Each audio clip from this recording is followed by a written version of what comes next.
Bumaba ng 50% ang presyo ng lowland vegetables sa Pangasinan Agri-Pinoy Trading Center sa Urdaneta City. Ang detalye sa report. Araw-araw namimili ng panindang gulay para sa kanyang talipapa si Mary Rose Antolin sa Pangasinan Agri-Pinoy Trading Center sa Urdaneta City. Ngayong magpapasko, mabilis daw maubos ang kanyang mga paninda. Minsan namamahalan kami kasi mahal talaga yung presyo. Pero minsan din, katulad ngayon, may mura, meron ding mahal.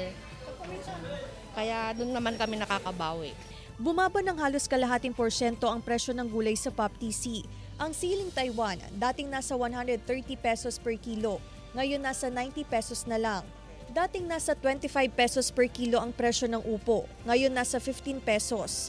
Bumaba rin ang presyo ng kamatis na dating nasa 60 to 70 pesos ang kada kilo, ngayon nasa 20 pesos na lang. Nasa 70 pesos per kilo ang dating presyo ng talong, ngayon nasa 55 pesos. Dating nasa 25 pesos ang kalabasa, ngayon nasa 13 pesos ang per kilo. Bumaba din ang presyo ng ilang highland vegetables. Ayon sa presidente ng Vegetable Traders Association, nakaapekto ang malamig na panahon sa produksyon ng gulay, pero sapat pa naman daw ang supply. Hindi umaangat.